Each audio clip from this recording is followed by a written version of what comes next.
I'm a man who believed that I died 20 years ago, and I live like a man who is dead already. I have no fear whatsoever of anybody or anything.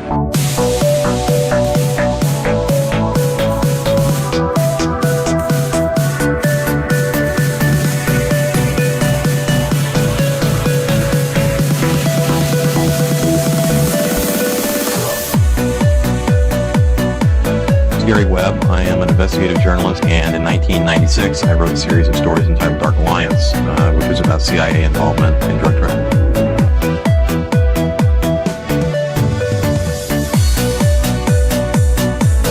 I knew a man who once said death smiles at us all. All a man can do is smile back. We've often skull and bone the secret society. It's so secret we can't talk about it. What does that mean for America? The conspiracy theorists are going to go on. Sure they are. I don't know. I haven't seen the rest. Number 322. I sad duty to report this afternoon that my friend and colleague, Tim Russert, collapsed and died early this afternoon. I may die in this cell tonight or in the arena tomorrow. I am a slave. What possible difference can I make? And no official of my administration, whether his rank is high or low, civilian or military, should interpret my words here tonight as an excuse to censor the news, to stifle dissent, to cover up our mistakes, or to withhold from the press and the public the facts they deserve to know.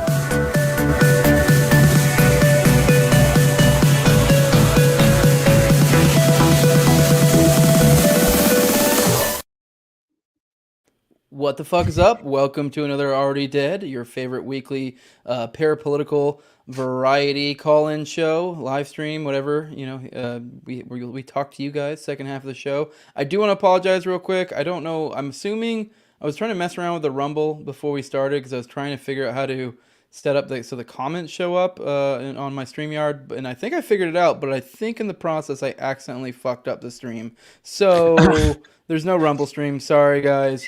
I'll be sure to have it up next week. But yeah, and I don't think there's any way to fix that midstream. So it is what it is. Oh well. No big deal.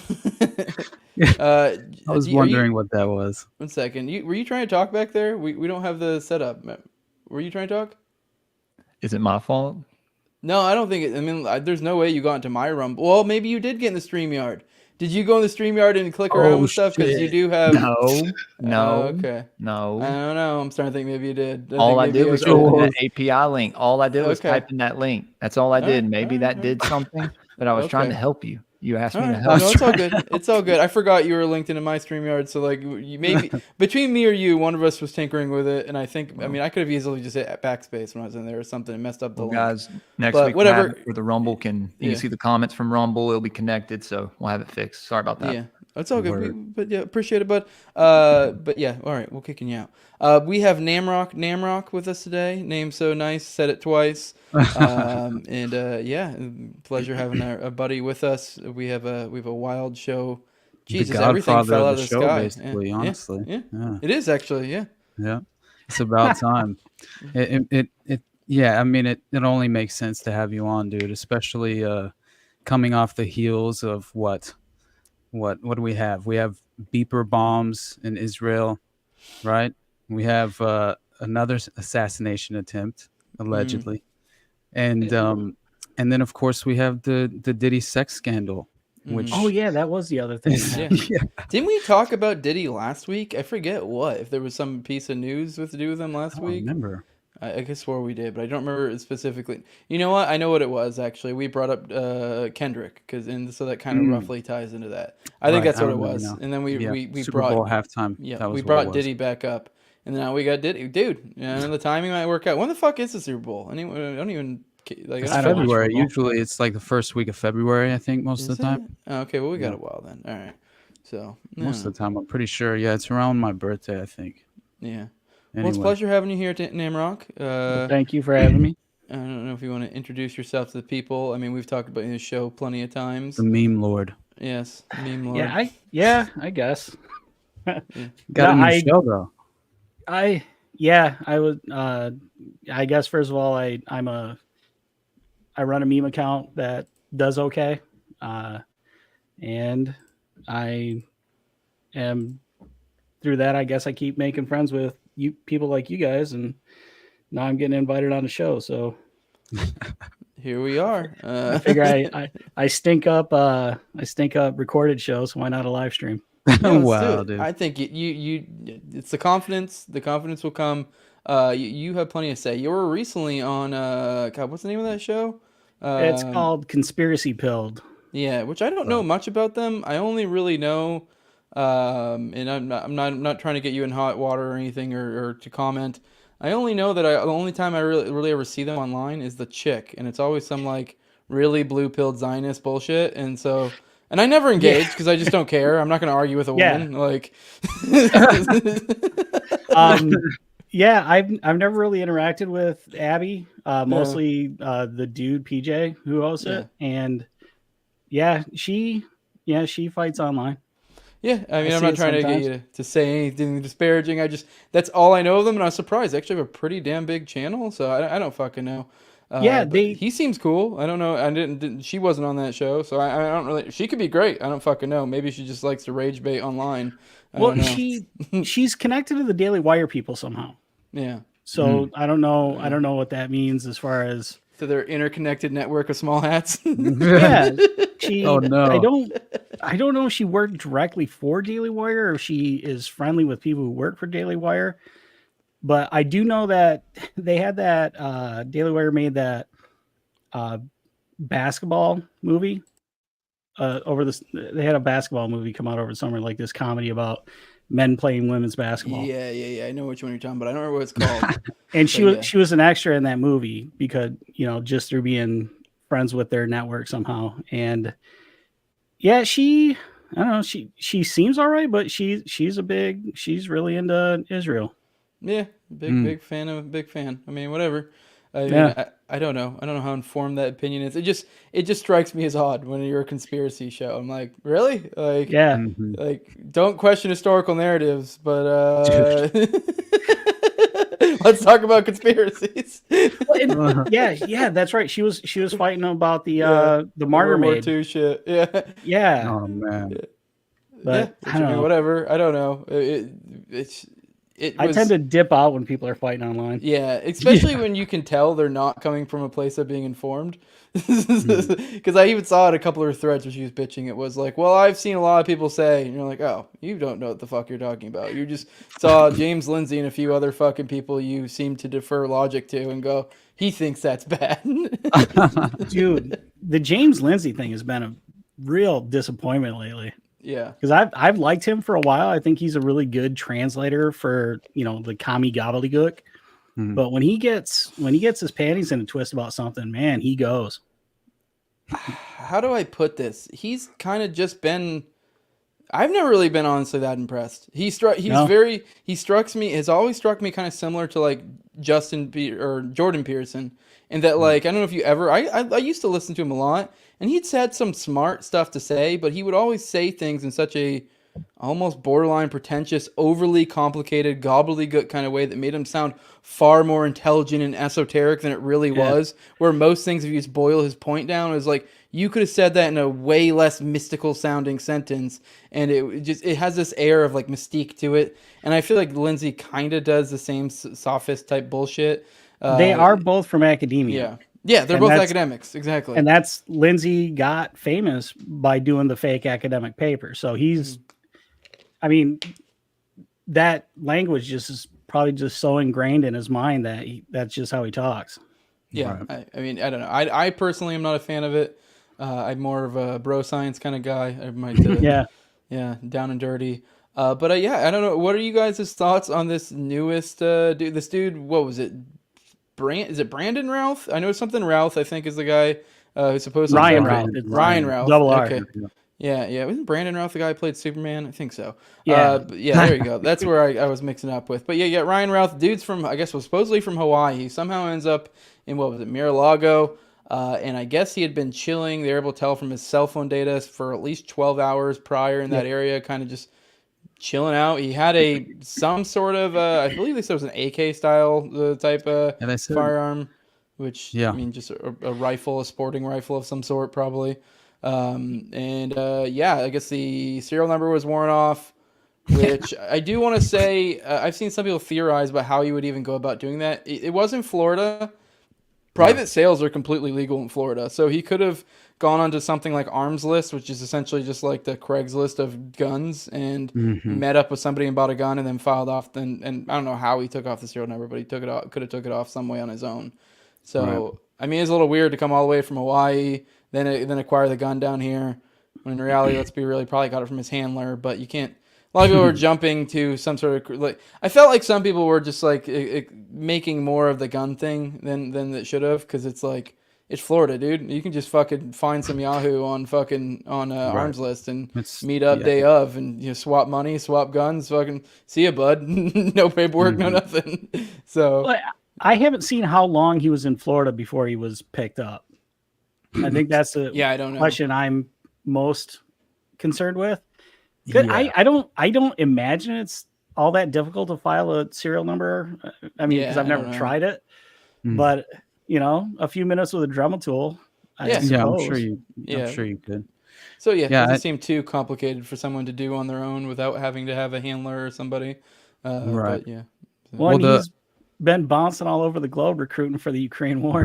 Yep. My God. I mean, both of him and Crooks both were in BlackRock commercials, right? So I don't know if he was in a BlackRock commercial. He was in some other sort of that's affiliated with Azov, which is there you go. Yeah, because it was an Azov the funding arm. Always connects back to BlackRock, so it's essentially a BlackRock commercial. Basically, it's hilarious. But the original report said it was an AK-47 that was reported, and this dude was hiding in the bushes surrounding the Trump golf course. Yeah, with a scope and 2 backpacks, ceramic tiling, and a GoPro.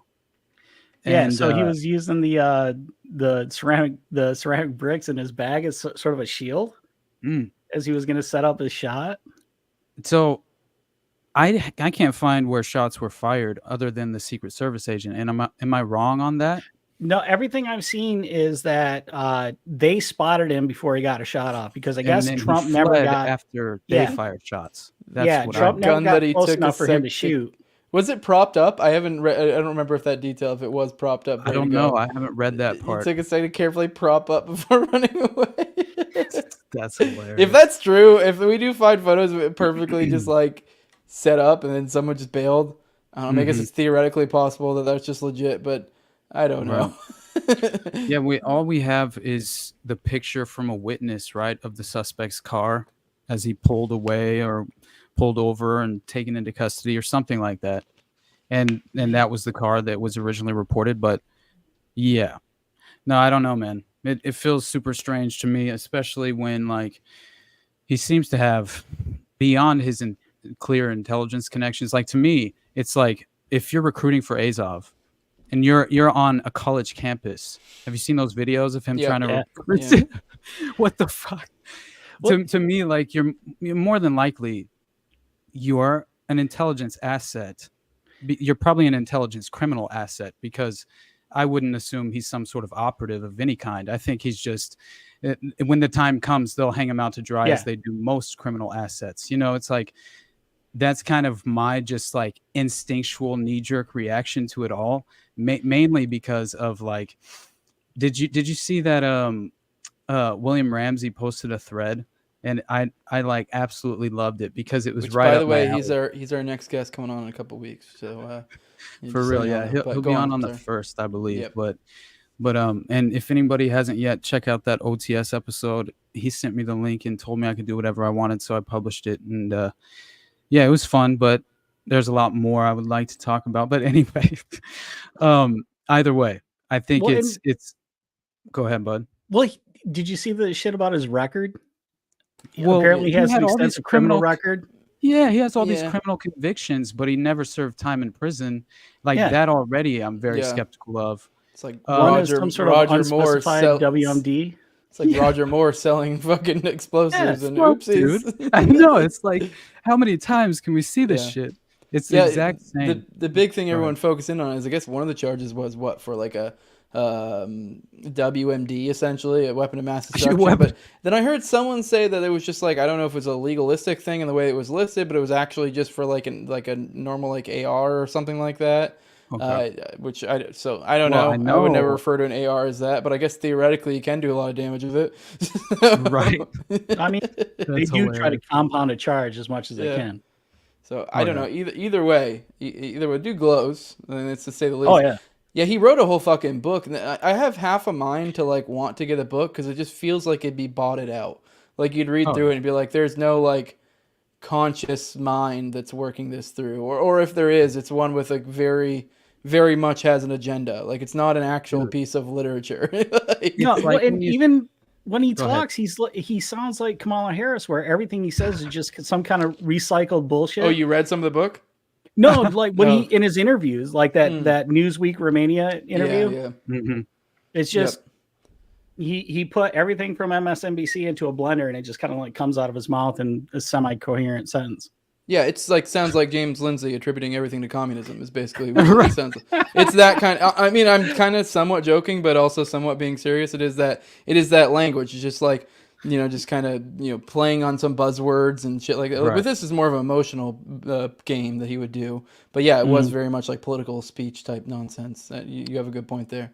He had explosives too. Did he? Or are you talking about Crooks? I know Crooks did. I don't remember if what's his face, he got caught with full auto machine gun is what it was.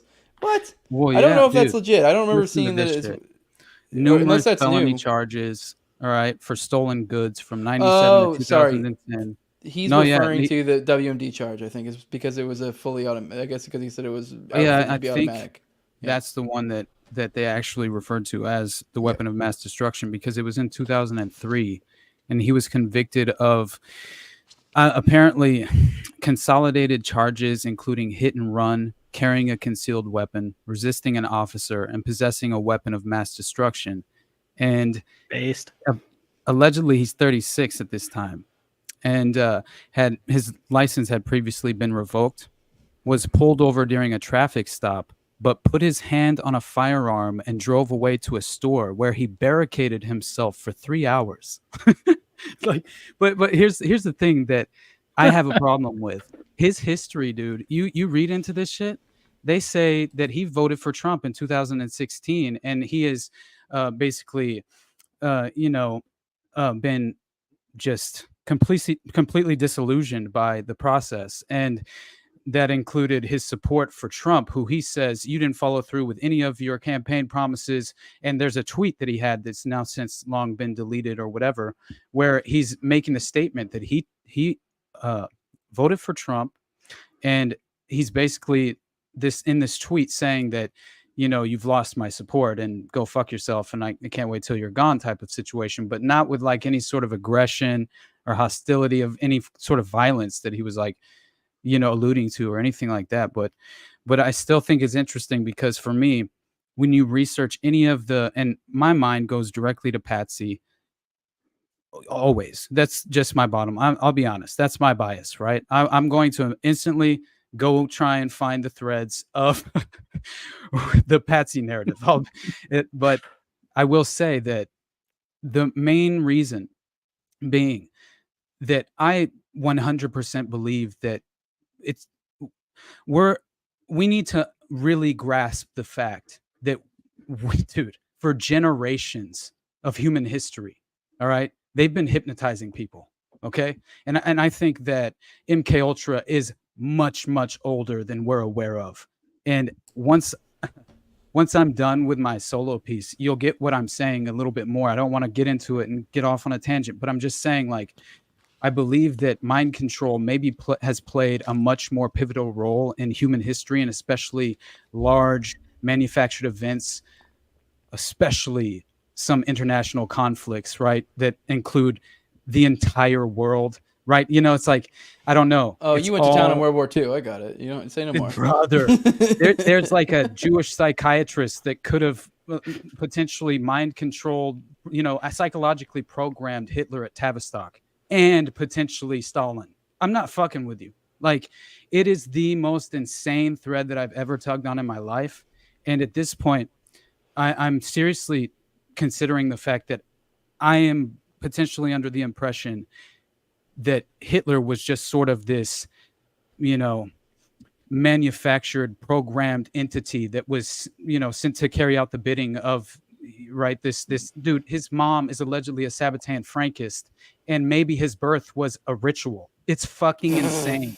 It's fucking insane. I know that sounds we need crazy. to get this to Candace, doggy. I'm telling you, brother. I'm sitting over here, I'm like, dude, you know how upset I've been at all these people lately? Like, I don't know if you listen to any other media, but like, or just pay attention to Twitter, but you will see that's the first thing people go into, like, oh, Candace and these Sabbateans. And like, I get it, she is. I've joked before that like Candace is like the neocon remover tweet where it's like the like, how dudes will have like burners and like multiple sock accounts to tell the politicians to go fuck themselves, but like your wife will tell everyone at the family reunion about all her crazy conspiracy ideas, and like that's kind of who Candace is. But at the same time, it's like, but she's not wrong. Like, so she is just kind of like kicking the door in and be like, fucking Frankus. And so like, I get why people are so dismissive, but it's like, I don't know, maybe fucking look into it and have your fucking mind blown. Like, right. Have you ever wondered where do all these fucking, have you ever wondered, like, I don't really think the Jays are like all like, where are all these crazy stories coming from? And then you start and you're like, oh, fuck, this is dark. Like, what is going on here? And you're like, and then the funny thing is too, is the Sabbatean thing is somewhat in the out into where like you can be like, this explains it. Because it is like, it's too cartoonish for us to be like, oh, it's just because, big bad Jays are all evil. Because it's like, I don't know. Not that I've interacted with a ton of Jews in my life, but it's like, I just feel like that just seems implausible.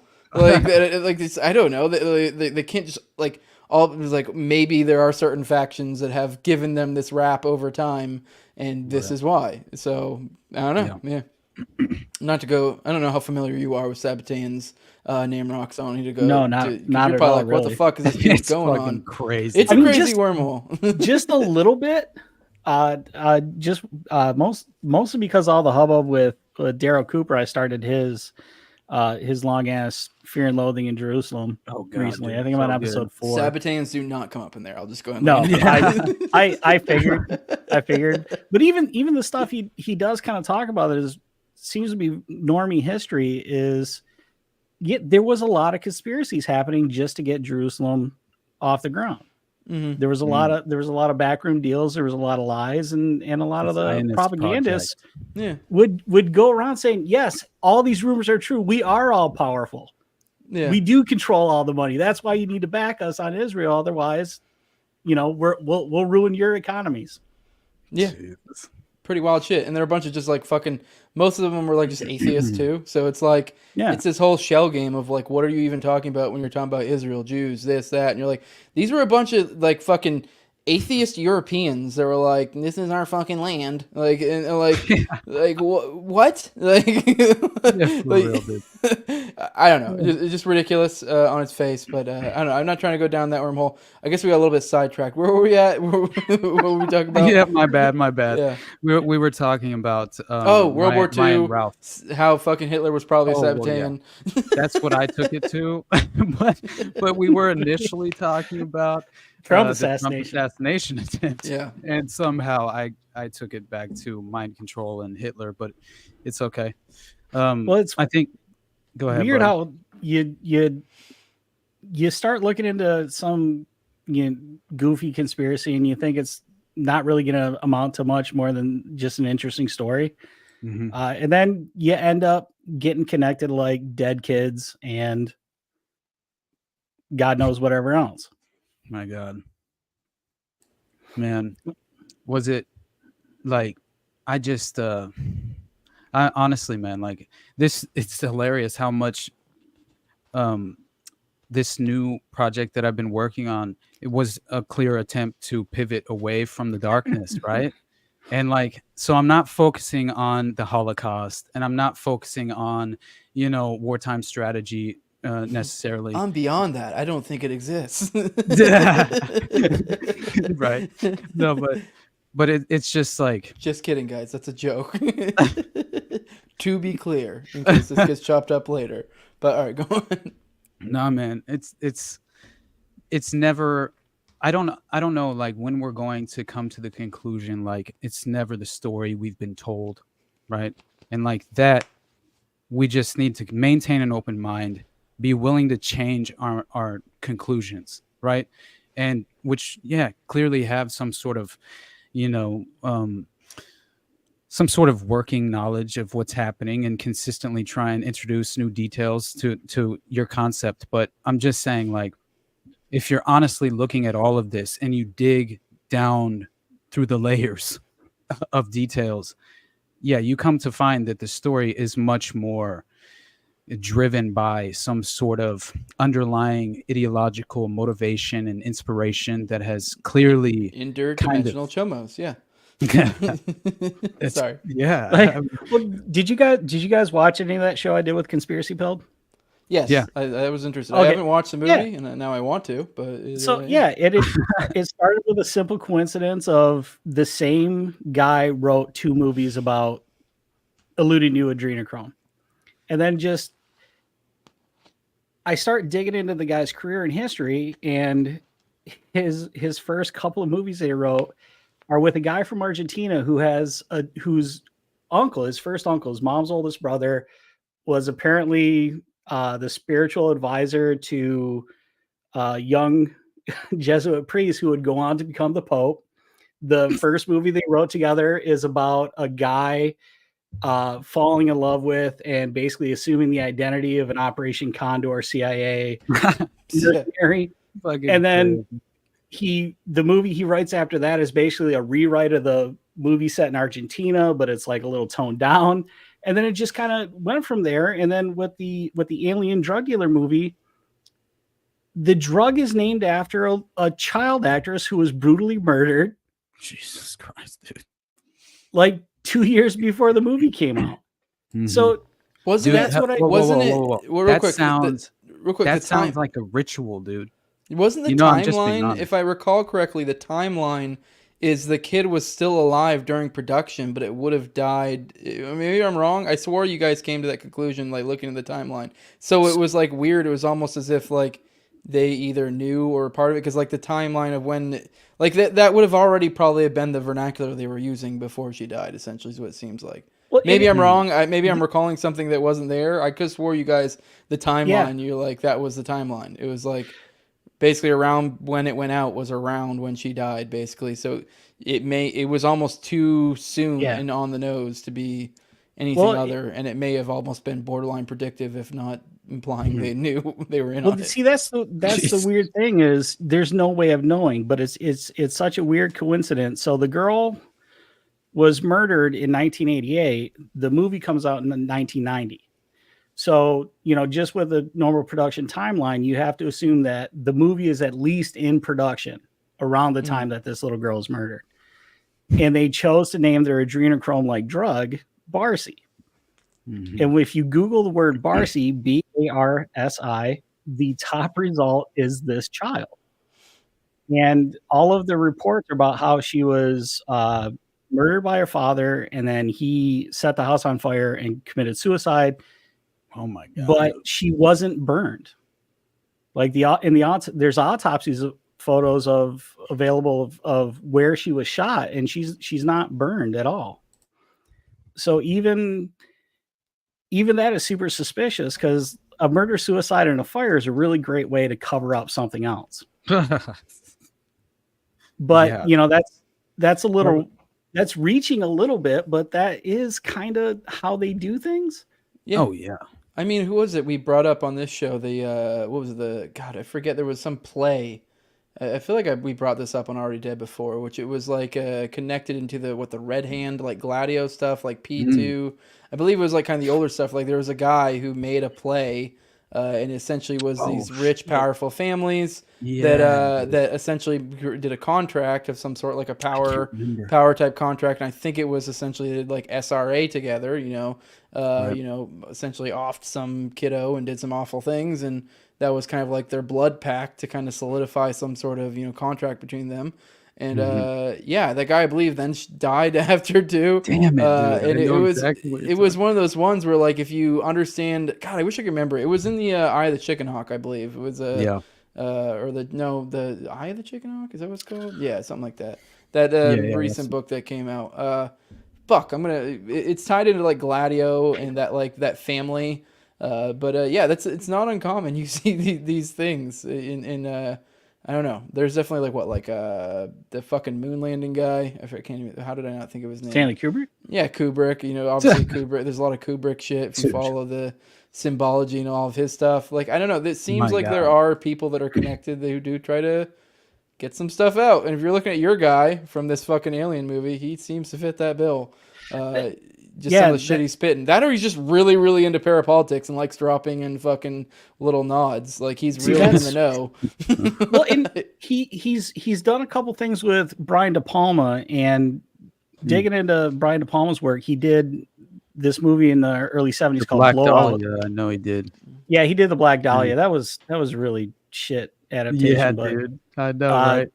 Blowout's actually pretty good, and that mirrors the Kennedy assassination a lot, and it kind of calls back to the Zapruder film, but then the screenwriter who did the Alien movie, his name's David Koepp. Him and Brian De Palma made this movie Snake Eyes in 1998 that has a lot of predictive shit. It really looks like it kind of predicts the bombing of the USS Cole, and then it's basically the first Trump assassination attempt, where the security detail sets up the assassination of the Secretary of Defense and has a Palestinian terrorist right there to like be the patsy. Sirhan then. That's hilarious. What year was that? 1998 is when that came out. Nicolas Cage is in it, and Gary Sinise. So that's Nick Cage, bro. Man, dude, what is he doing, dude? I really think he's trying to tell the world some shit. Man, I hope so. Because we talked about on this show 9mm. That was a fucking. You're like, oh shit, 8mm. Or 8mm, whatever. Yeah. I rewatched that recently too. Fuck that. It was like one of those that you watch once and you're like, you'll never have to watch it again. You know what I mean? Like, I'm old enough to remember when it came out, so I saw it in the theater when it came out, and I thought it was silly. I was like, this is actually kind of a bad thriller, and this is so far fetched. People aren't paying to. I mean, I was probably like 18 or 19 when it came out. When you go down that rabbit hole, you've already read this shit. You're like, dude, what the fuck? You know, 30 years later, it's like, I think that is got more truth than fiction. Yeah. I mean, I was reading Eye of the Chicken Hawk when I was watching that the first time, and I was like, there are so many. We were talking about the show before we even watched it, and I was like, just talking about some of the stuff that I'd been reading about in Eye of the Chicken Hawk, and you're like, yep, this, and you're like, oh fuck. But yeah, I highly recommend it. But I guess I don't know, to try to bring this back to the assassination. What I guess combining the two, I don't know kind of what you guys' thoughts. I felt like, you know, I don't know if this was you, Austin, before, or was it at the beginning of the show? Maybe this was before we started recording. You're kind of like, you're just like, meh. And that's kind of how I feel too. I don't know if it's just that, like, we're already kind of like, yeah, assassination happened. No one cared.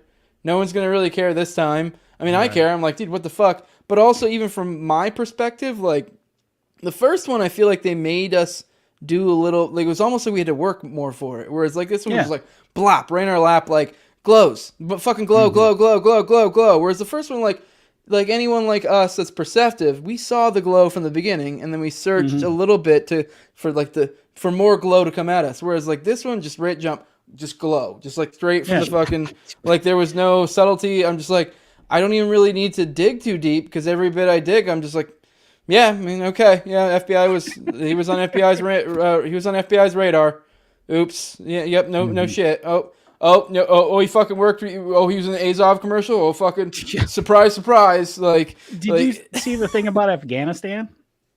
He's trying to get Afghanistan prior, but he was doing it to all people around the country. Like he in different, like, internationally recruiting people to Ukraine. Yeah, it's wild. He seemed to pick places that had prior beef with Russia. So he's going to Poland and he's going to Afghanistan. Like, hey, remember what the Russians did to your dads and grandfathers, whatever? Let's go fight some Russians. What a fucker, dude. That's so crazy. Well, earlier you were talking about like how obviously nuts this guy is, and maybe that was kind of the idea. Is like, we're gonna throw this crazy out here into the world, and he'll attract the crazies. You know what I mean? Crazy attracts crazy. His kind of crazy, though, as you brought up, you were kind of alluding to earlier, is like, it's not crazy. It comes off as just like blue-pilled, newspeak, essentially, is what it is. So it's not even, it's just that he could just be that good at fucking, code switching, essentially, and doing that. So now, to what extent is he actually in it? Because it's not, I don't feel like to do that, to put that on would even really be that hard. Like, we could almost do some of the stuff. I feel like I could almost make, if I was trying to pretend to be someone who bought the narratives, the assigned narratives, I know them well enough to play along and go, we got democracy on the ballot coming up here soon. We got, we have this guy, and then I can fucking talk about Ukraine. And you're like, you see, we got to be able to, we need to have integrity in our nations. We keep, international order. Like, I can throw all the fucking words, you say all the things, evoke all the appropriate emotions, twist things the way they need to be. I don't think it's that hard. So I don't know if I want to say he's crazy. Ukraine, it's a fight for all of Western civilization. Yeah.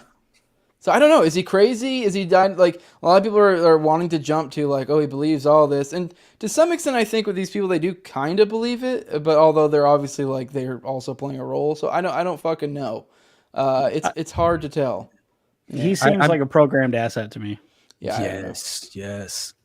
That's what it's like for me personally, man. Like the narrative of he once supported Trump. To try and to me, that fits this pattern of we provide a false back narrative for the asset, right? For the patsy. Well, and they try to do that with the other kid too. They were like, "Oh, he was a Republican." They retcon all this shit, right? I think that this is largely how it works. He's not the one, like, at least in my opinion, he has handlers who control most of his background historical narrative for himself personally. That's if he's an asset, right, of intelligence. I'm just speculating, right? I'm just considering that that's most likely how it works, especially looking at guys like Paddock, right? You look into guys like it's just, to me, man. Did you see this guy's follow list or whatever? Like, people like digging into his Twitter and stuff like that. He had like 17. The Ian Carroll video. Yeah, Ian Carroll. I highly recommend that. Also, if you guys could do me a favor, just every now and then, if you're on Twitter, say, "Hey, Ian Carroll, go on Jose show or go on Austin show." That would be I'd love to have him on. He has great work. But yeah, he was pointing out that a lot of people were digging into, I guess, his follows, and it seems like at the very least he was a mutual. If not, it may have been his first follow or first mutual ever on his 1,700 follower account was some fucking Fed bitch. Yeah, some spook bitch. And I believe she was a private account too, like a locked account. Yeah. So it's like, it's not like you would have to specifically be looking for that. And, it's like another level when you have like a mutual is locked, basically. Especially when it stays locked. This is pure speculation, but I mean, if this guy's been, an asset for a long time, the prior weapons charges could have been just a sheep dip for a previous operation. Oh, yeah. Dang. That's what I'm saying.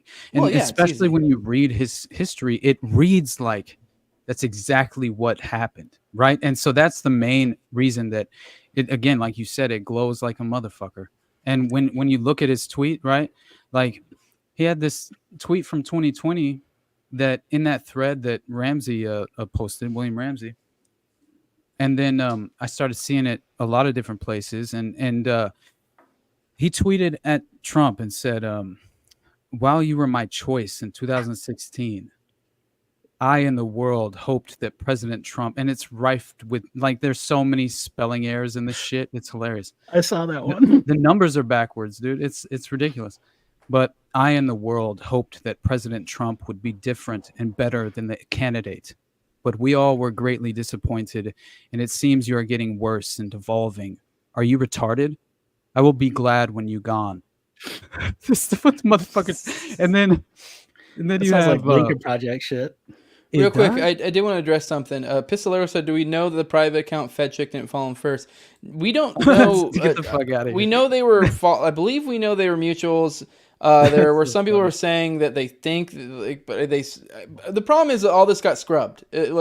almost fairly quickly, all of his stuff started getting scrubbed offline. The FBI, I guess took their pictures, snapshots, screenshots, whatever the fuck they do. Boom, shit's gone. But because the internet's the internet, these motherfuckers got on it like lickety split. So this is stuff they were able to get before it was gone. So we don't know for sure, because I guess the contention is whether that was literally his first follow or first follower or mutual or whatever the fuck. Because there's a way to tell. I don't know. I don't get that nerdy with my Twitter, so I'll take the fucking Twitter nerds' word for it to some extent. I do want to point out there was one story that was going around about this guy named something Heckman who wrote a piece a couple weeks prior, and I guess it supposedly people were saying that that Crooks and this guy were essentially networked, and essentially like there was money being exchanged hands somehow. Now apparently, come to find out, what looked like it happened. I mean, maybe I'm even wrong with this. Is someone edited it after the fact to make it look like that was the case. But if you go to the Wayback Machine to see the state of that article at the time, it's a different name. So it was someone pulling a trick. I mean, who knows? Maybe it's feds pulling games. This one is weird because it's like it feels very fetty. It glows. At the same time, it glows so hard that you have a hard time believing that it's glowing. You know what I mean? You're like, this is almost too on its face. Are you just getting that sloppy? Do you just realizing we don't care? Are you seeing what you can get away with? I don't know. It's really hard to tell for me. I'm not sure. I don't have a good read on this. This is all very bizarre and new ground for sure. Well, the question I have is, were they always this sloppy and we just didn't have the internet? I was wondering that earlier, man. I really was. I was like, if JFK happened today, what the fuck would really be the reaction with 300 cell phones out recording? That's what I mean. Yeah, it would be so much different.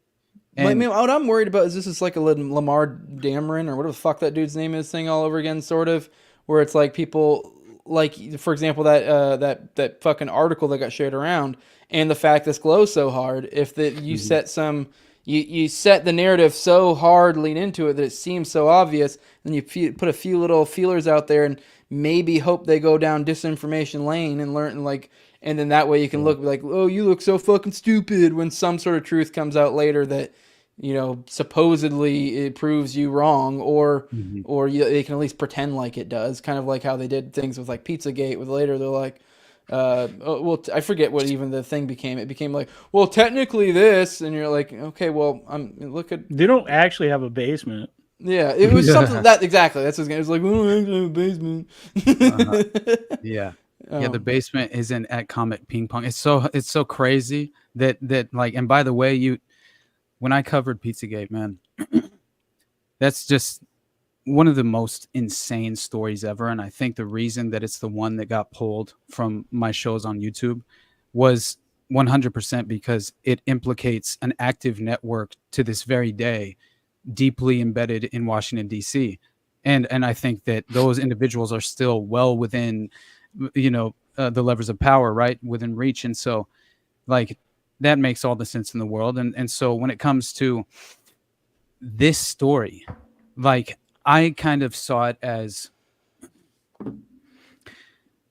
you're 100% right. It could be, if we rule out, of course, I'm ruling out all the details that I've collected about this guy's past, but I'm just saying that it's very possible, and the narrative is plausible, that this is just the natural reaction to the left-wing overreaction to Trump and all of this, ridiculous propaganda. But I haven't believed that from day one, even with Crooks. And when you have all these different aspects of the case where, of course, he's able to travel to DC and Kiev and right, he has a business in Hawaii and called Camp Box Honolulu. All right, you look this shit up. Yeah. Yeah. He made one house? Seems like a cutout, dude. Yeah. Oh shit. Yeah. And local Florida news had a thing about his income because they set his bail, and he tried to argue about the amount because he's like, I only make $3,000 a month. It's, motherfucker, how are you jet setting around the world recruiting for this war when you don't have any money? How are you existing in Hawaii for $3,000 a month? No, for real. Yeah. By the way, we do have someone. I see someone in the back. I see a Daniel. So I don't know if you're trying to hop in. I don't see your camera active. So I don't know if maybe it's the you're. homie. That's one of my patrons, dude. I He's don't know if cool. maybe his mic is working, and it just because I only can see the face thing. Mm-hmm. Put in the private chat if you're good to go, if your mic's working, and we'll bring you in when we get to it. By the way, I guess we're at a good point to kind of transition over the call-in, interacting with the chat portion. We'll bring Daniel on as soon as he's ready. Oh, she's gone now, so I don't know what the hell happened. Maybe he'll be back in a second. I hope he comes back. It'd be nice to talk to him. For real, that would be sweet. If not, we do have, you guys can call in at 941-281-5857. Or you can interact with the chat. Tell us what you want to talk about. Ask questions, whatever, and we'll bring it on as applicable. If we did have the Rumble up, I would prioritize Rumble super chats, but I fucked that up, so my bad. I'll have it working even better next week. I'll be able to bring up Rumble chats like this. Right now I don't. Hopefully, I think we figured that out before. But yeah, we'll interact with you guys. Yeah. What? Okay, I hope we did. Daniel comes back because he hit me up in the DMs. He told me some fucked up shit about animal cruelty, basically being sort of, corporatized to a certain level as far as in the, basically a snuff industry for animals, right? So it's like animal snuff films. You know what I mean? That he was researching into and just how much is actually supported and propped up by just more authoritative sources and entities than you would ever imagine. You know what I mean? And like why would that surprise us at this point? Like, of course they would utilize, some kind of access to a veterinarian facility or something like that. And you know what I'm saying? I mean, honestly. Well, have you seen every now and again controversy will pop up about like crushing videos where these sick fucks are paying women to crush puppies and kitties with high heel shoes? Yes, dude, it's fucking crazy. And I actually just had some terrible, I don't know what was happening in my algorithm on Twitter, but it was like every few tweets I would get an ad about some like, abused animal. And it would show the animal, and like after they'd been, they're basically on the brink of death. And I'm like, dude, see less often, please. But yeah, it's kind of insane. But that's something that, of course, see ads on Twitter. Oh, you guys are verified, right? Because I'm still not. We're not poor. I don't use the app. Fuck you, dude. You bastard. I use mobile. I use the mobile site. I don't use the app, so I never see ads, and I use Brave browser, so that it just blocks everything. Yeah, even on YouTube. Yeah.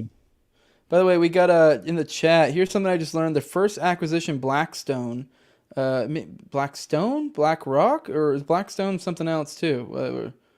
I don't know Blackstone. Maybe you meant BlackRock, or maybe Blackstone something else. Made with its flagship private equity division in 2020 was to purchase Ancestry for $4.7 billion with its flagship private equity division. Blackstone Capital is what it's called. I think it exists within that same network. Is it like a cutout for BlackRock? Is that where the names are similar? It's the same situation. Yeah, it's very similar. They're all basically collaborating in this grand conspiracy, of course. So gotcha. He was wrong. He put BlackRock, so it was BlackRock. But BlackRock's been around a lot longer than that, I believe. So yeah, but I know Blackstone for sure is a thing. It's Blackstone Capital, but anyway. Yeah, I don't know. I mean, whatever. Either way, just them buying Ancestry is a little spooky. Either way. For sure. I don't know especially when it was. Voluntarily giving your DNA to any private company or the state is just absolutely retarded, in my opinion, and always has been. It makes no sense to me. Why you do that? I mean, of course, if they want your DNA, they're going to get your DNA, so it really doesn't matter. But at the same time, speaking of bloodlines and being super dark, we had a big old weird. I don't know how to describe it. It's kind of creepy. They essentially made a bunch of pagers explode on a bunch of Hezbollah people. From my understanding of my quick reading of a couple articles, is that I guess they're literally using pagers, which are like 1990s technology. But I guess the reasoning is because Hezbollah isn't trusting other technology like cell phones and stuff because they know of Israel's technological capabilities. So they're just kind of going back old school, pagers, passing along messages that way. And I guess somehow my understanding is, from what I mean, I think that it just happened today, so it's a lot of it's on the ground. A lot of people are surmising that somehow they did some tech shit to like cook it somehow and fucking.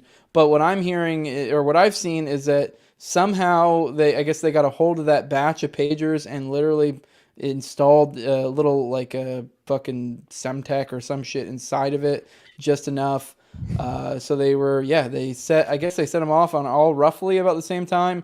I know the one story I saw was Lebanon, I believe. I think it was maybe Syria as well, because it was Hezbollah. It was a bunch of Hezbollah, so it wasn't just like one country. Yeah, one of the numbers I saw on Twitter was 1,500. Yeah, so 1,500 people are dead or wounded, and it's around like 10-ish dead or something. Yeah, dude, shit. So the weird. That's a pretty sophisticated op, if you ask me, that somehow they managed to coordinate over 2,000 pagers going to the right people without ending up in the hands of civilians. Yeah. But that's the thing. Malware cooking batteries is a thing. I don't know if you guys remember. I should have looked it up before sitting down. There was an exploit, I think it was with Samsung phones, where people could get into your Samsung phone with malware and overheat the battery and like have it catch fire. I don't know about exploding, but we did have that thing a couple years ago with iPhones exploding on airplanes. Because the big iPhone came out and people would put it in their front pocket and then they'd sit down and it was so big that it would kind of like crack the device. And so the lithium battery would be compromised and so it would kind of like blow. Yeah. So am I nuts for thinking that getting explosives is more far-fetched? Getting explosives into the pages is more far-fetched than I have no hacking idea. them to blow. Right. Yeah, I don't know. Either way, the moral of the story is it's just like, I know a lot of people are clapping about it, but it's pretty fucking horrifying because these people all were just going about life in public spaces and normal life, and like, I guess. I mean, I don't know. I know Hezbollah is supposedly a terrorist group. I don't know the specifics on like how they're viewed in their area. Like if these are like in their eyes in that area criminals, or these are just people. I don't know. I don't know. But either way, I don't know what they are to their communities. But either way, there's just people going about in the community and explosions happening. So like there was I'm really curious how many civilians were hurt. Well, there was at least I think one or two at least one little girl. I might have seen another one in a different country reporting on I think another kid as well. So I mean, there definitely were innocents. By the way, we have one of the homies is back. Client number 9. I don't believe that was you earlier. Oh, what's up, dog? So, no, it wasn't. Okay, well, hopefully the other guy comes back. I'd like to talk to him as well. But glad to have you back, Liz. What's up, my man? How you doing? I'm gonna be quick. I told Austin this. I was only gonna stretch that friendship for one thing. It was gonna be to shake Namrok's hand someday. So I'll do it virtually. Much love from the state of Michigan, brother. If I ever see you out and about, you're not paying for drinks, and that's all I really have to say. Keep your cell phones away from your person, though. Those videos are fucking gross. Yeah, but, dude, for real. Yeah, I'm just thinking you're sitting there holding your baby or something, and all of a sudden your crotch explodes. That wouldn't be cool. Yeah. But so they switched to the pagers because they geolocated a leader in Hezbollah through his cell phone and assassinated him in Lebanon. So all the Hezbollah in Lebanon was like, all right, we gotta ditch the new tech. We gotta go old school. And so I don't know. Maybe Mossad was like, hey, this is an unusually large amount of pagers being ordered, and that's how they got to the pagers. But who knows? It's hard telling. But I'll get out of your hair. I just want to say, hey, love your channel, dude. It's fucking awesome. So right on. And thanks for representing. Hey, thanks for representing too. I see you're right now in the belly of the beast, right? You're at Whitmer headquarters, just getting after it. You're a Youper? I wish I was quite a bit south of that. Yeah, I'm in West Michigan. Okay. Show me where on the hand. So over here. Okay. And I think it's best Michigan. I think I would love to start a West Michigan secessionist movement where all the counties sort of like west and north of Lansing just become the state of West Michigan, and then the thumb area can be shithole Michigan, and we don't need to be ruled by those people anymore.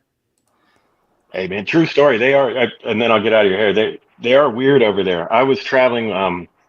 Once upon a time, my dad wanted to get a perch sandwich in Port Austin. So we go up there and it got late and we're like, we wanted to watch a football game. So we're like, all right, we'll get a hotel room. We're in Bad Axe and get there. There's no vacancy in one. There's only 2 hotels there. The next one we go there. Are you here for the convention? I'm like, no. And so they put us in a room and you just hear this chick getting railed. My mom she's sitting there. She goes, oh, Jesus Christ. And it goes on and on and on and on. And the old man just breaks the silence. He goes, this son of a bitch is a stud, isn't he? And then you hear multiple voices. And it was the next morning we saw him walking around with collars and shit on. It was a swingers convention.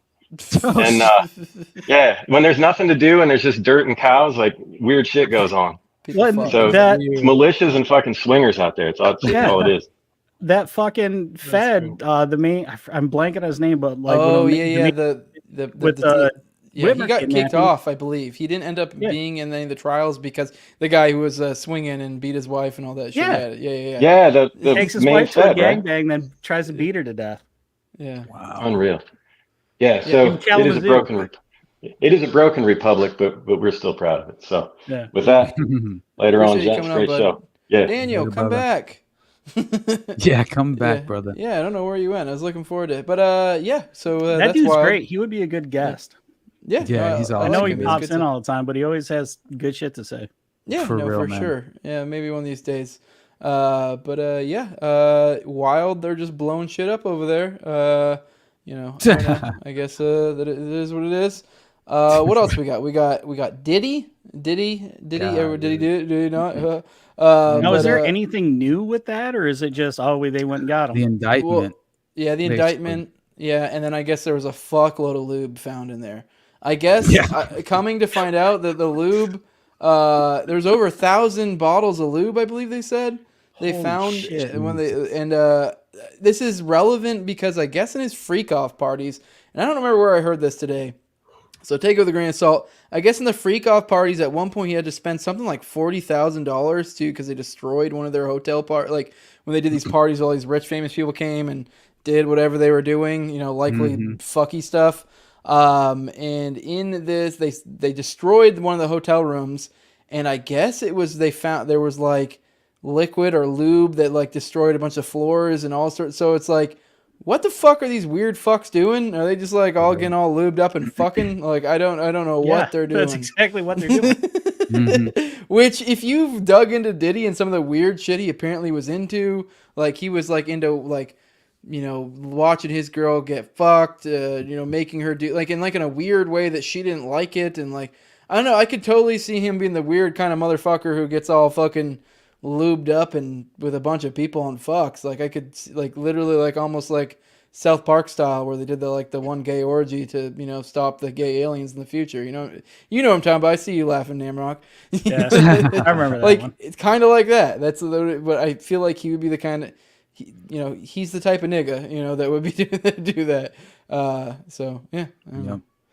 Man, Diddy. I just can't believe Rico that it's Daddy. Actually happening, that he's being arrested and the indictment is fully revealed, at least for the most part, because dude, you read through that at all, it begins by saying, for decades Sean Combs, the defendant, abused, threatened, and coerced women and others around him to fulfill his sexual desires, protect his reputation, and conceal his conduct. To do so, Combs relied on the employees' resources and influence of the multifaceted business empire that he led and controlled. Of course, they're acting like he did this all by himself, creating a criminal enterprise whose members and associates engaged in and attempted to engage in, among other crimes, sex trafficking, forced labor, kidnapping, arson, bribery, and obstruction of justice. But they go hard on his ass. Like, I'll be honest, I was pretty impressed with the indictment, right? Like, he's coercing people to go out and commit arson. Do what? He's coercing people to go out and commit arson. Apparently, I don't remember that one. Yeah. Yeah, I'm curious to know. I haven't read through it all yet, but I'm definitely. He did a lot of weird shit. Like a lot of like. I remember when we were digging into this. A few months ago. There's a lot of weird little anecdotal stories about fucked up shit he's done. Oh, This is a weird man. I don't really know how to explain it other than that. That dude's the dude at the Trump remember at the Trump hotel in Florida that committed that shooting that was allegedly fucking Cassie in the oh yeah in front of Diddy and I just think that, man, there's no way in my mind, like, of course, when it comes to anything involving politics at the highest level. Real quick, I may have jumped the gun. This is true. I think we've all been young boys and remember this. I guess it literally could just be them spraying fucking lube all over big booty bitches. I don't know. Like, that's true. I always thought that was olive oil. I don't know what it is. I always thought it was bizarre. I never really got it. I mean, I guess it's nice, a shiny butt, but it just seems an odd obsession. It is. I don't know. Whatever. To each their own, I guess. Some like For greasy sure. ass. I don't know. Okay, what were we talking about? Oh yeah, Diddy. I'll be interested to see how this plays out, though. Now, this motherfucker probably has dirt on people, and he has family and other people that would be able to pull that fucking what was it called, the suicide or button or whatever the fuck people call it. What's it called? Dead man switch. There you go. That's what I was looking for. So I don't know. We'll see. I'm very, I don't know, apprehensive. I know Nick Bryan himself pointed out how I guess they already have it set up where he's being charged. Essentially the person prosecuting him will be the same exact person who prosecuted Ghislaine Maxwell. So so nothing will happen. Yeah, nothing will happen. The treatment he's going to receive for sure. Yeah. The judge will make sure all the most important information is sealed, and then and he's going to accept some sort of deal, and that's going to be exactly the situation. As long as you maintain your silence, you don't further implicate others in the network, that's going to be the deal for the most part, I would imagine, because all we're going to get are the details that no other major media corporation will, they'll all refuse to cover it, and we'll be left with the small little details that don't actually make, the smoking gun case, because they're going to maintain all those secrets for as long as they can.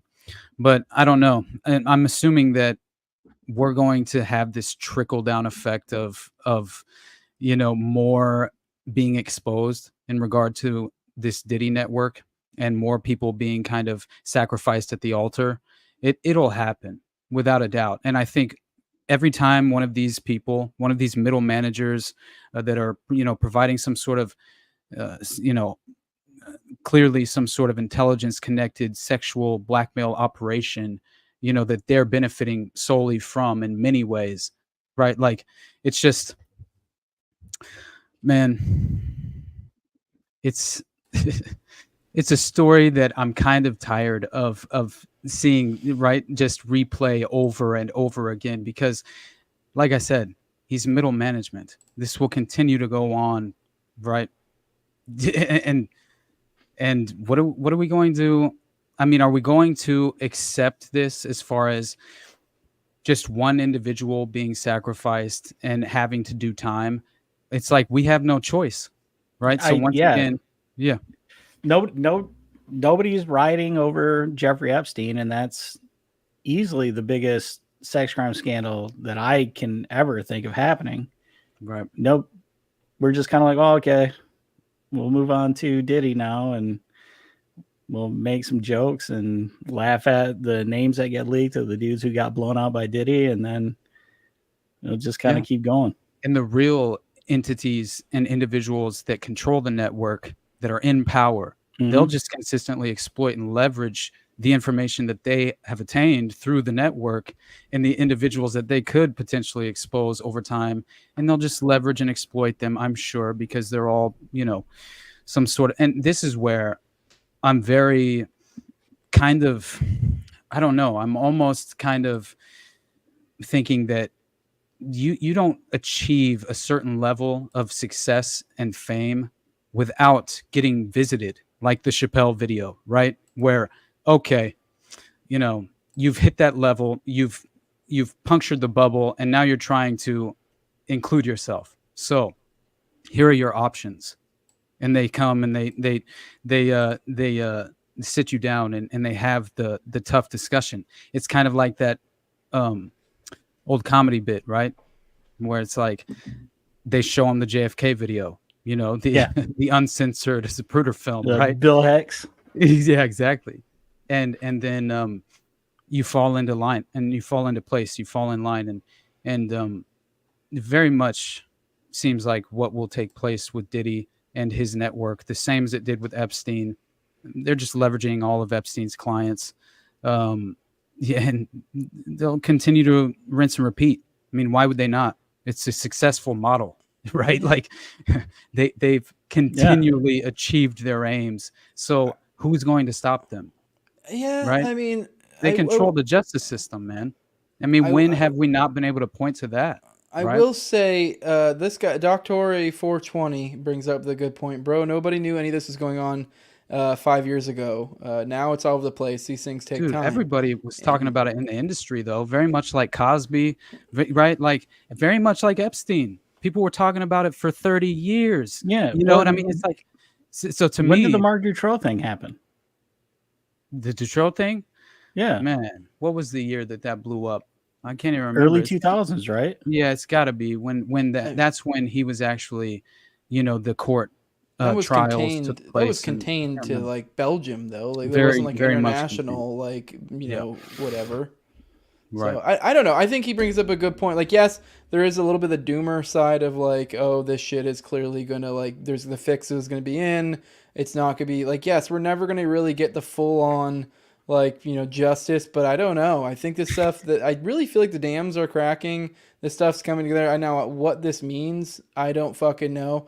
I mean, shit. I know it sounds ridiculous. I brought it before. Fucking, I mean, Kendrick? The biggest thing he was known for this year was the fucking Not Like Us shit, and the motherfucker's gonna be on the Super Bowl. So like, I know, but I still don't trust his ass either. I don't trust him either. My point is just, I'm just saying, like, I think that says something about where the narrative is. That this motherfucker, not that he really blew up, he's been a namesake in the industry for a while, but like, I feel like that put him on a whole other level of like notoriety. Where like, this dude just literally called this motherfucker a pedophile, and like, I think he's scratching at something there, and he's kind of like fucking bone his chest out and be like, you want to try some shit?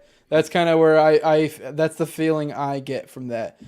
Nicholas Lee says, I love all the random updates that leak out of Club Fed about Maxwell. She's doing yoga with the guards. Like she's even there. I brought this up because I just want to bring up a little anecdote. When I was digging into my Jew Tunnels episode, the Chabad Lubavitch, whatever the fuck those sect of Jews that were digging the tunnels. Now they're a movement that followed this specific Rebbe Menak. I can't even fucking remember the dude's name, but he was like a big deal. There's like a schism between the Lubavitchers or whatever. Some of them think that their prior Rebbe guy was like essentially the Messiah. Some don't. Which there's an interesting note to go on. I don't even know why I brought this up. It's not really relevant. That goes back into Sabbatean stuff when you start going down the Messiah rabbit hole. Oh, dude, stop it, man. Either way, I guess to sidestep all that stuff, I found it interesting that the Lubavitchers is who got in contact, I guess, are working with Maxwell in jail. They have like some sort of prison program to where essentially she's become part of their Rebbe or whatever the fuck they call their little parish or whatever the hell they call them. She's become part of them, and gets some religious amenities like kosher this stuff like gets some. I've heard that. Gets a little bit of cush benefits as a being a part of the small hat tribe, specifically the Lubavitchers, which is a little bit of a weird. If you go down that rabbit hole of who these Lubavitchers are, it's a little weird. Austin, you want to tell them where they can find you at? Because it sounds like you're doing plugs, but this is the question. check me out at the Underclass Podcast, brother. Appreciate you. Yeah, he streams from there too. This streams to both my show or my channel and his channel. Is it the Reb? Is that like the also considered like their parish? Like I guess if you were Catholic, I don't know. I know the Reb is also I think the name of the guy over it. But yeah. Yeah, Chabad is the big thing about Chabad is they're connected to. They're like kind of one of the big. I don't know how do I put this? Almost like the Dalai Lama or what? No, not even. Oh, that. Dude, don't bring him up. They're one of their religious landmark essentially. Like specifically the one that they actually were digging under is like a big deal. Like that was like the Rebbe's home. So like That's crazy. That is like a huge like religious landmark in the world. Like he's like, if you're like on looking for top 3 political stops for Jew stuff, that's going to be on there. You know, just like going to the Vatican would be if you're fucking trying to, do some political stuff for, Catholicism. I'm going to for sure do an episode on the City of London and Vatican and the Vatican Bank and all the, all these different, DC. All that gladiator shit. Yeah, I mean, honestly, man, like it's fucking insane. And you bring up Sabbatain Francus, and like I told you earlier, apparently Hitler's mom, Clara Pölzl, was a Sabbatain Frankist, and the ritual for Hitler was on the 9th of Ive, they say, or Tisha B'Av, I believe, is how they pronounce this, which is like this sort of ceremony, right? Which is observed by Jews as a fast day commemorating the destruction of the first and second temples, but also is commemorated by Francus as Sabbatai Zevi's birthday, on which they celebrate with different sex rites, right?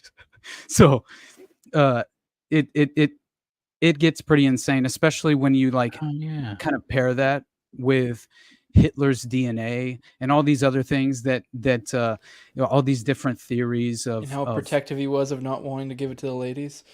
Dude, it's crazy. It is crazy because I mean that's partially a joke. I don't know if he's gay, but for those who aren't aware, like him, what was his girl's name? I forget. Ava Braun. Yeah, Ava Braun. Supposedly, I don't know if I want to say they never supposedly fucked or they didn't until they got married. I don't know.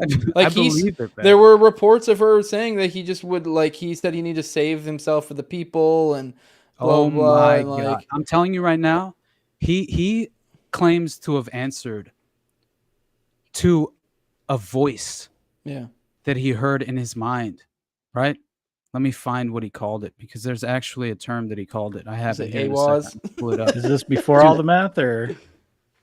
Oh, this is in the early 1912 to 1914, right? Dude, it's so crazy. It's when he's a young man. And wow. Basically, dude, there's an affidavit in the possession of diplomatic representatives of several different governments in Vienna that declared that Hitler had been a male prostitute in Vienna from 1907 to 1912, and that he practiced the same calling in Munich from 1912 through 1914. And Hitler was also in Vienna in 1913, where in the same year there also lived Leon Trotsky, right? Eventual leader of Yugoslavia, Marshal Tito, and Sigmund Freud and Joseph Stalin, who, according to this researcher, Hallett, trying to find his first name, but it's an insane story, because basically it's fairly confirmed that he was essentially an Illuminati agent of war that attended the Tavistock Psychological Operations Training School in 1907. And that was actually, you can find these receipts, right? And so in Vienna, that's where Trotsky and Stalin met for the first time. And so there's this insane suggestion, right, that they met as young students while attending the same seminary in Tiflis in the Caucasus. And so then there's these family records that also contain information that Stalin lived in Trotsky's family's house for a while. And so there's also suggestions that Stalin belonged to this occult Eastern Brotherhood, which, also consisted of the same family of Trotsky's original family, the Gurdjieff first. I can't remember how it's pronounced, but they anyway, it's totally within the realm of possibility that Hitler and Stalin and Trotsky were all potentially at Tavistock around the same time, being psychologically programmed. And so there's all of these different stories of him going to an institution and being hospitalized at this place called Payswalk, right? And it gets even crazier than that because he's temporarily blinded by this like gas attack, right? Mustard gas. And he's then hospitalized at Payswalk, and he has another experience because he had also had this insane experience when he was in World War I as a private.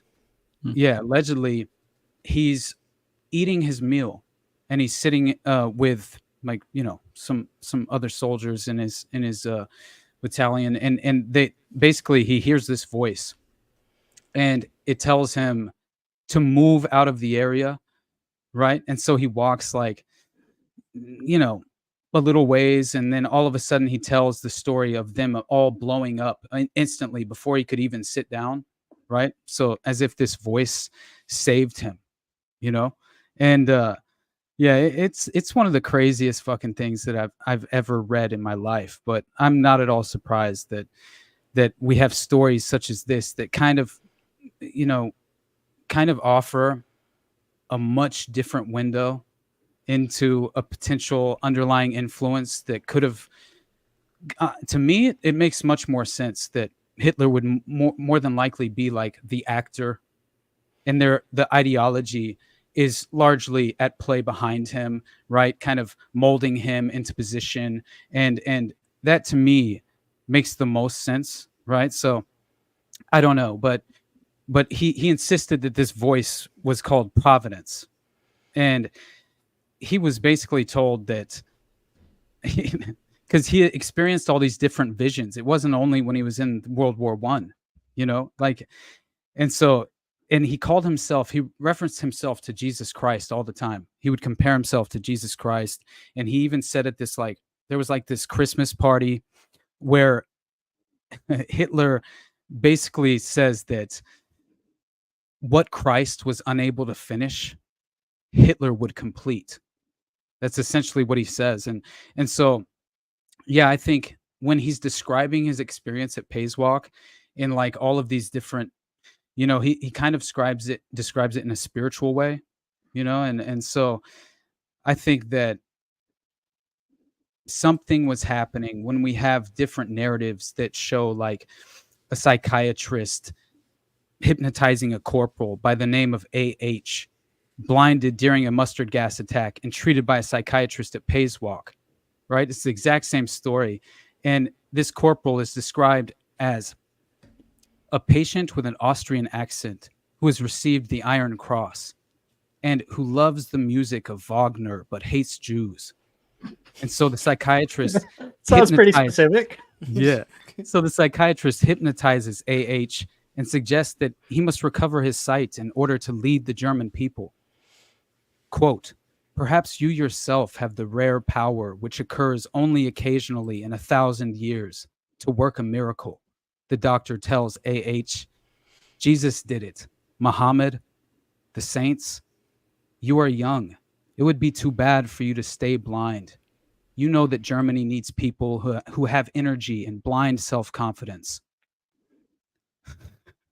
So both books, right? Hitler and Payswalk by Bernard Horstmann, and then David Lewis's book, The Man Who Invented Hitler, they both explain this kind of like this evolving, you know, hypnotism that Hitler was consistently, you know, like I said, many different stories than what I'm mentioning right here, right? Like where hypnotism plays a role, and he references this voice, right? And that he refers to as the same name. And so anyway, you guys can talk about anything else. We can go a different Oh direction. no, I was listening. No, I I was was actually fascinated. I was looking up "Man Who Invented Hitler" on my Audible to see if it. Yeah, it was Yeah, I was like, fucking huh, insane, dude. that sounds like quite an interesting book. No, real. who would have thought? It's not on Amazon's Audible app. So this is what you're working on for the next episode? Dude, it'll be out by tomorrow. I'm like losing my mind when it comes. What was your other Hitler book? Let's see if it has. So it's Hitler and Payswalk. Hitler and Payswalk by Bernard Horstmann. And Payswalk. How do you even spell Payswalk? It's Pasewalk. Pasewelk. No, Walk. Walk. Pacewalk. All one word. All right. No, not on there. All right. Sorry, guys. You got to get the physical book. There we go. Son of a bitch. Well, that's hilarious. All right. I'm really looking forward to this. I'm very interested to hear about how Hitler is actually a Jew. That's awesome. Yeah. At least. Well, and not a Jew that's not a Jew. Because that's but they are, but they aren't. I guess it depends on how you define it. Because this comes down to the messianic thing, and this essentially the Sabbatarians. My understanding is they believe Leo Frank. I always forget who. There's the two major figures, but essentially they believe that the Messiah's already come or is coming, and then they can fucking and that now that what is the law has been inverted. And so they can do whatever, including up to and believing in other gods and shit like that. Yeah. So that'll be good. But I guess so much occultism involved, dude. Like Knights Templars, Rosicrucian Order. There's an insane Templar order that existed prior to the German Orden and the Tool, which holy shit, they're like foundational pillars of the Tool, and yeah, it's crazy. Like there's no way around it. The entire influential ideology behind the ancient Germanic antiquity and just being proud of your German ancestry, all these different, like we mentioned last week, right? What's the name of that version of Christianity? Priority Christianity or something else? I can't remember now. What it was called, but it was one of the other ways that they, inherently conscripted, co-opted, exploited, and leveraged the Christian community, no matter what your denomination was at the time, into basically, worshiping the state. Becoming. It really was that he became a Germanic Messiah. Like, it's amazing when you realize that he was a Christ figure within Germany at the time, and so for me, like, I think that matters and should at least it should be one of the ultimate things that we consistently try and point to and highlight that tends to go like unrealized and unacknowledged for the most part, or they'll just say how, Hitler talks shit about these wandering mystics, but it's all out of context because of what he said in Mein Kampf, and they don't realize what Mein Kampf even was, so it's very interesting when you look into it all. And why else were all these Nazi expeditions to find ancient mythological artifacts, right? Like the Holy Grail with Himmler, and the home of they claimed Atlantis was the home of the Aryan race, right? Yeah. And did they believe in like ice planet, ice universe bullshit too? Dude, it's crazy. Yeah. Hyperborea in the north. Yeah. Operation High Jump, baby. I mean, I don't know exactly. They said that was for the Germans said that was like a research outpost or something. I don't know if there's a deeper story there, but it definitely is weird. We don't know the fuck all happened there. But they believe that Christ was actually Aryan. All right, and not Jewish, and that the Jewish Christ was largely considered to be a great deception intended to essentially subvert Christianity, right, into worshiping a Jew. That's basically the mindset, man. And when you realize that that's what the prevailing belief systems, that in many ways it had infiltrated all these different belief systems. Like I said before, the denominations didn't matter. It was kind of, there's no way that it wasn't entirely manufactured. I just can't see it. I can't see it, man. Like, and so I feel like the same levers of power that were in place to stage World War II and that ultimate, you talk about the ultimate sacrifice. You read Maury Terry. You talk about an ultimate blood ritual. The fuck else is World War II? Like I don't know. And when you have what they believe in the ultimate evil, which is your subconscious energy being placed in our ritual, whether you know it or not, whether you're actively aware or not. That part it doesn't matter to them. You're still providing power to the ritual, and so to me, what else would, and all the ancient Germanic runes and all that, what else would harness the power of a blood ritual and mass death more than World War II? Yeah. Right? I don't see anything. Mass deep event after mass deep event, or but yeah, I think it's probably a good spot to end it on. A little bit of a preview for your next episode. I'm looking forward to hearing that drop. Yeah, for real. Namrok, you want to let people know where they can find you, and we'll go ahead and get out of here? Google Namrok, you'll find me. I'm the only one. Most active on Instagram, I suppose. I can't seem to find growth on Twitter, even though it's Elon's free speech platform. Even with all the censorship on Instagram, I still grow. It's weird, but either way, it's because it's genuine, man. That they can't stop it, even if they try. It'll take it a while longer. You're not going to have the exposure that you would normally have.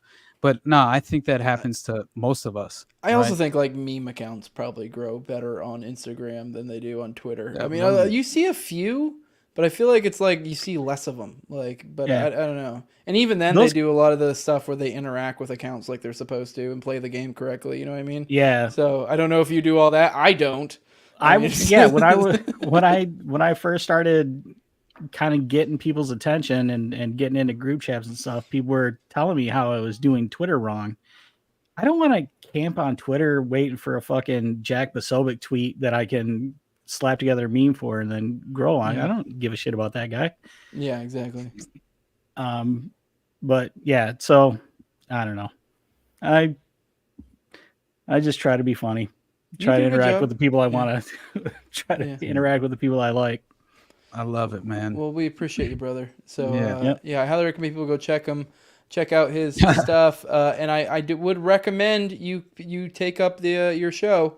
And so I know you did one episode with Austin. I don't know if you still have it up. Yeah.